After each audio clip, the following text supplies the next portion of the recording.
I thought my boyfriend of 3 years was my soulmate, but now I'm scared of him and his anger and how he treats our pets, and I'm planning on ghosting him completely. I, 24F, will try to keep this as short as possible because I feel a lot of what's going through my brain is nonsense rambling.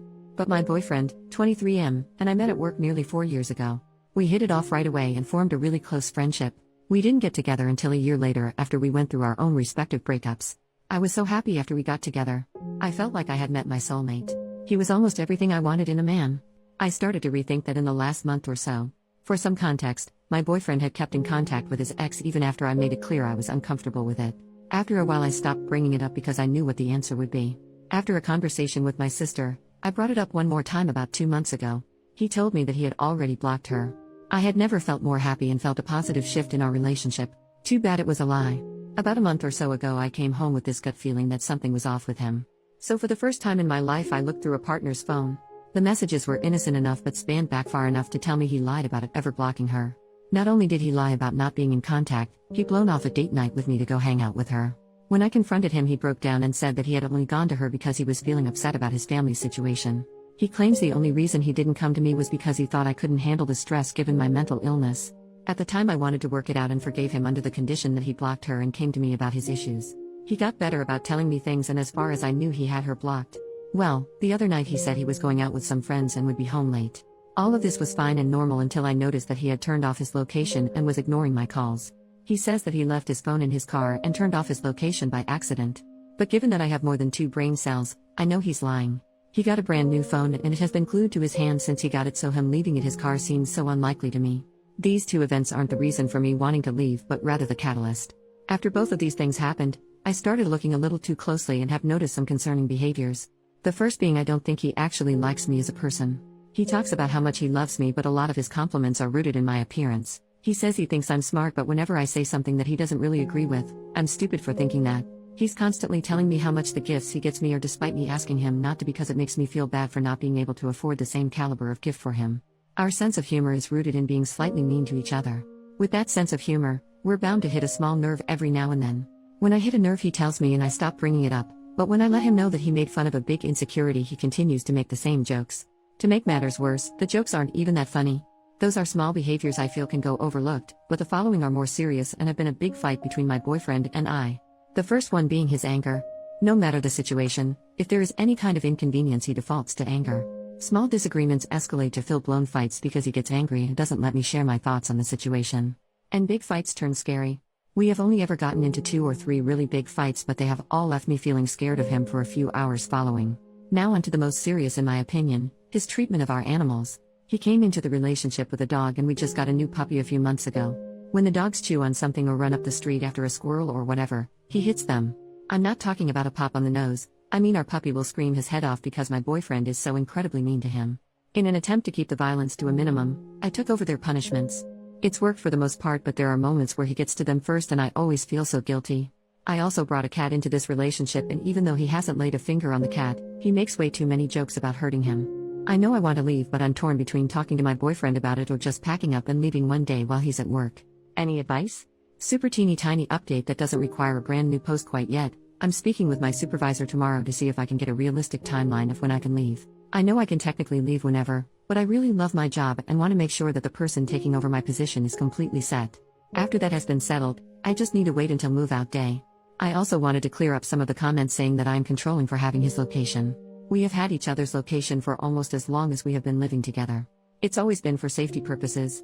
I don't sit on my phone all night watching where his pin is moving across the map. When either of us go out, we send each other like some kind of text to let the other know that they're okay.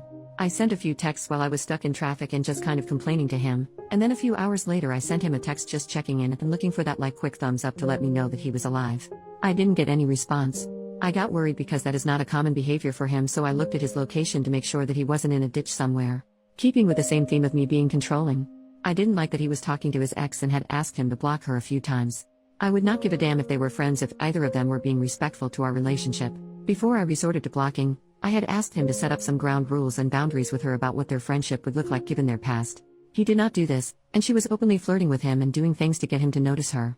She also likes to call back to back to back, like close to 15 calls within 2 minutes, when she knows we're together.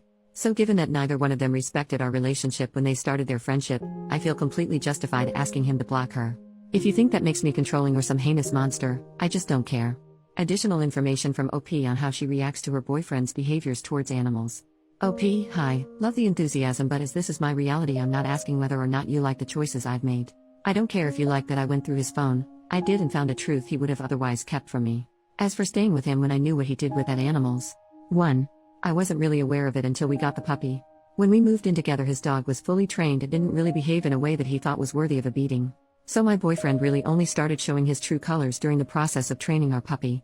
2. After a certain point, relationships aren't about leaving when you're unhappy or you see a red flag.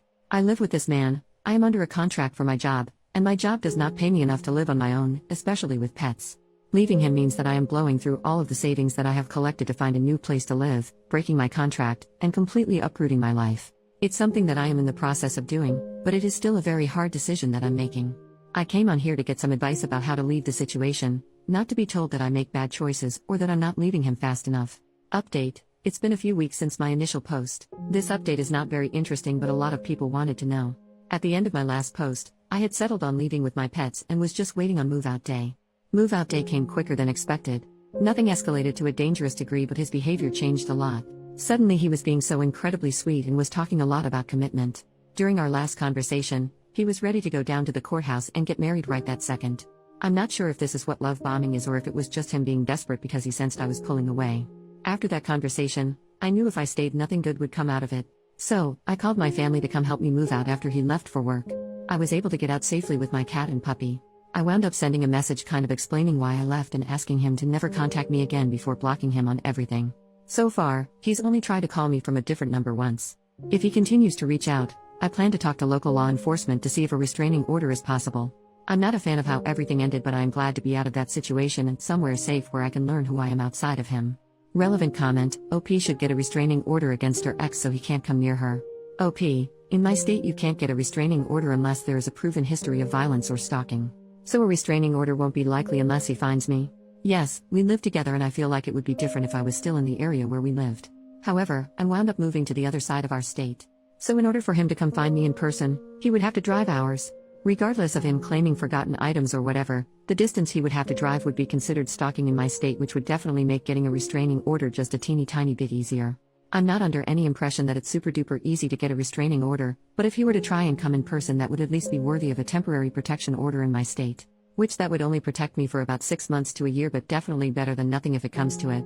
Commenter number 2, were you able to take the puppy given to your ex? OP, I took the puppy and the cat.